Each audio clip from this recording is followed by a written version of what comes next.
So I think without any further ado, I would like to introduce Hans-Peter Arp from the Norwegian Geotechnical Institute, who's leading the science workshop and participating in the panel discussions later on. He's a very busy man today. Just now, he's going to take us through the development of these new persistent, mobile and toxic, and very persistent and very mobile criteria to identify substances of very high concern under REACH. He's going to cover why these substances are problematic, the background and rationale behind the criteria, and what needs to be done on a regulatory level, among other things. Please give him a good welcome.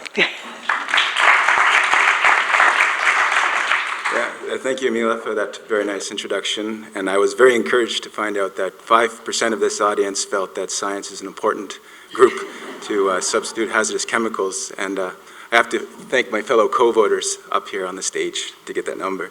But it's also clear that we need to collaborate with regulators as scientists if we want to share our results that have a societal impact. And that's what this is, actually, because the German Environmental Agency, UBA, they wanted to have an action plan for PMT substances, and they wanted to reach out for scientists to help them, and that's how I became involved. So basically, what are PMTs? What are the properties of a drinking water contaminant? So on the right here, I have a picture of myself giving water to my son, and on the left, there's a picture of chemical synthesis. What I don't want is those chemicals to end up in my son's drinking water bottle. But it does happen, and how does it happen? Well, obviously those chemicals were made for a very important use or product. And at some stage, either from the production or from the uses, some of those chemicals will be released into the environment. And some of those chemicals will be able to transfer through water treatment production and end up in my son's drinking water bottle. What are the substances, what are the properties of substances that can survive such a journey? They have to be persistent enough to survive that journey, and also mobile, so they can actually transfer through all these phases. And if any of those are toxic, then that's a thing that we have to discuss. Sorry, I skipped the slide, yeah. So the motivation for this from UBA is very clear. There's a declaration from the United Nations that people have a human right to clean and unpolluted drinking water. It's one of the Sustainable Development Goals by 2030 to improve water quality by reducing pollution and minimizing release of hazardous substances. And there's a Drinking Water Directive to protect human health from adverse effects of any contamination of water. The EU Groundwater Directive, that groundwater is a valuable natural resource and should be protected from chemical pollution. And also, at the stakeholder level, there was a memorandum in 2013 signed by 170 producers of drinking water who did not like to see these new chemicals appearing in their products, and they were struggling to deal with those. And so they signed a memorandum saying nobody has a right to pollute water. But what does this have to do with REACH? That's a chemical regulation, not a water regulation. But REACH, its ultimate aim is the safe use of chemicals, and to offer a high level of protection for human health and the environment, to institute the precautionary principle, and substitution of critical substances if they become problematic.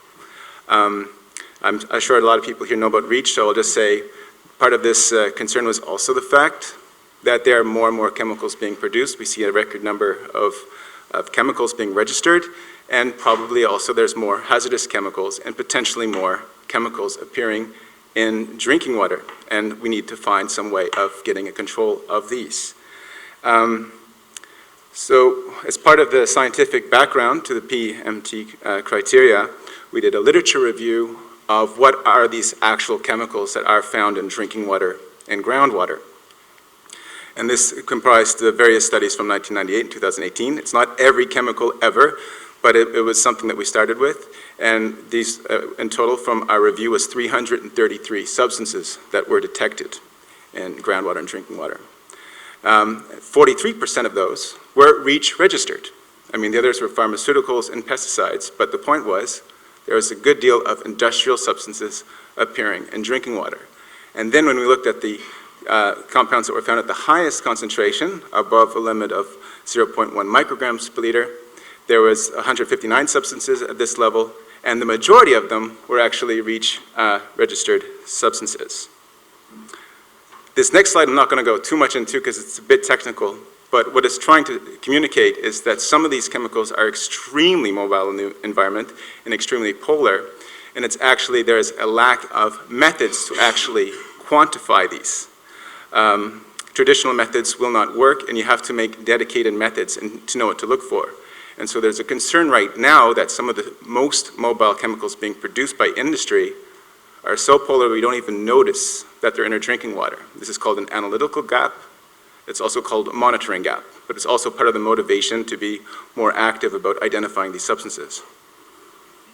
And UBA, they think that the PMT, BPM substances poses an equivalent level of concern to persistent bioaccumulative substances for various reasons. The first reason is kind of parallel. The concern of bioaccumulation is that these chemicals will accumulate in the lipids in our body and also in the food chain. But mobile, this is kind of the internal bioaccumulation, but mobile chemicals are those that accumulate in the exposome. What are we exposed to all the time? Like our drinking water, like our freshwater resources, like the ocean. So there's a potential for these persistent chemicals to accumulate in this exposure medium.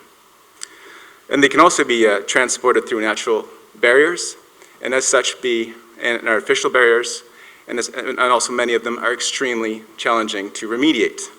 PFAS being one of the poster childs of that. We can develop a lot of infrastructure in our drinking water. We can put ozonolysis, we can put activated carbon, we can spend a lot of money doing that, but these are only partially effective, and not every country in Europe has the money to do that. So it's very costly to get rid of. So what the goal of the UBA was first just to seek consensus of the other competent authorities that we do have a problem with these PMT substances and we should minimize emissions. The second aim that they had was to actually establish and define what is a PMT VM substance in terms of chemical parameters. And the third aim was actually to go about the business of actively minimizing emissions of these substances. The history of the action, and this is when I became involved, was back in 2017. A position paper was developed for discussion in the PBT expert group and the risk management expert meeting.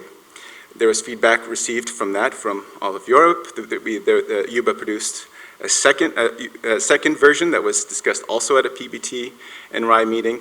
We got feedback on that, and then based on all that feedback, we organized a workshop last year, March 2018, with like a lot of industry was attending this, and we got a lot of feedback from them during that workshop, which was eventually used to develop the final criteria from UBA based on 3 lines of reason.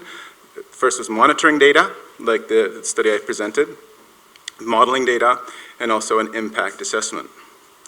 So this is just briefly, we don't have time to go into technical details, but I will say there's a report coming out very soon that's going to present all the scientific background to the PMT criteria, but I'll just mention the first step that you do is once you have a persistent substance that you are registering, you look at its KOW, the octanol water partition coefficient or distribution coefficient. And if it's above logarithmically 4.5, what you're supposed to do is look for bioaccumulation to do a PBT assessment. But what the recommendation from UBA now is, if it's not above 4.5 but below 4.5, then you should screen for mobility first. So this does not mean that the substance is mobile, it means you should start looking if it is. And how to do that, and I'll just say part of the reason why, also another reason why this border was decided was the monitoring data. When I looked at these substances in groundwater and drinking water, 93% of them fulfill this criteria. But the ultimate criteria for assessing mobility is based on the octanol carbon water partition coefficient, which is briefly how organic chemicals distribute between water and organic carbon in either soil, sediment, or sludge. And we set the cutoff of 3.0, log KLC of less than or equal to 3.0 is the definition of very mobile.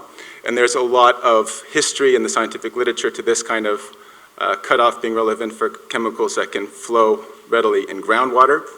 And then there's a more conservative cutoff of just mobile, and that's a log KLC of less than or equal to 4.0, which are the chemicals that could pass through a sandy bank for bank filtration if the drinking water source is relatively close to the emission source. So this fits into the overall PMT assessment, very similar to a PBT assessment. You first look for persistency as you would normally following Annex 13 of the PBT assessment. You assess mobility, like I just presented. If it's neither persistent or mobile, there's nothing to worry about. But if it is, you should also consider toxicity. And the toxicity criteria here is developed based on the Annex 13 for the PBT chemicals, but some extra toxicity criteria have been introduced with the consideration that if these are in the environment at high concentrations, we could be drinking these as a society for decades. And that is carcinogenic class 2 and mutagenic class 2 is included, as well as effects on lactation and the epidemiological value of a derived no effect level concentration of less than 9 micrograms per kilogram per day. And of course, endocrine disrupting as well. So this was presented, this criteria, recently at the Caracal meeting of the competent authorities of REACH and CLP to get their feedback from all the member states of what they thought of this new criteria, and we are processing that feedback right now. But in the meantime, we'll just, I'll say there's going to be 2 large reports coming out this, one presenting the science of the PMT criterion and also the regulatory aspects of the PMT criteria. But what UBA recommends is that for registrants, the industrial community, that they voluntarily already start doing this PMT assessment. And if when they're doing a PMT assessment, if they realize they do not have the data to do one, that go and fill those data gaps so we can get good quality data on this. And if you identify them, then start communicating this to your own supply chain. This is a chemical that could contaminate water. We have to look more into this so that we can use this chemical more responsibly and maybe even get involved with regulators to help ensure that you're doing this through risk mitigation measures and even consider them in your own supply chain if you can find chemical alternatives. For the regulatory community, the options that UBA is discussing right now is if we should introduce the PMT or VPVM criteria already at the CLP regulation stage. So if there's any regulators in the room working on that for the United Nations Global Harmonized System, I can put you in contact with UBA. They would like to talk with you. And also with the REACH regulation, the options there, we've already seen one, and that is the first example of a PMT substance being regulated under Article 57F as an equivalent level of concern to a PBT has already been realized with Gen X. But there's other options that ECHA has, and that is to skip SVHC completely and go right into restrictions. And they're doing that right now with the chemical perfluorinated hexanoic acid. They started doing the SVHC procedure, but they were not satisfied with how it was going, so they said, no, we're going right to Annex 17 and going to go for restriction. But there's also the options, if REACH is opened, to maybe introduce an Article 57G or H specifically. So what to expect in the near future is that there's these 2 reports I just mentioned, one that I authored on the scientific background to the PMT criterion, and also the justification of the regulation that UBA's going to publish. And there was this feedback from the Caracal, from the European Commission. And there's also a goal to have a list of approximately 10 substances that UBA would like to put as SVHC for PMTs. So this is in the short term. So in conclusion, the implementation of the PMT VPVM criteria within REACH is complementary to the United Nations Sustainability Development Goals. EU's chemical legislation REACH is a right instrument to fulfill the precautionary protection of the sources of our drinking water. Emissions into the environment of PMT, VPM substances must be minimized in the same way as we do for PBT, VP, VB substances. And because of the analytical gap, waiting for monitoring data or proof of risk is irresponsible because it's too difficult. And the SIN list by the ChemSec with hazardous chemicals that fulfill the PMT, VP, VM criteria will allow industry to apply the precautionary principle towards safer products. Okay, so I thank you for your attention.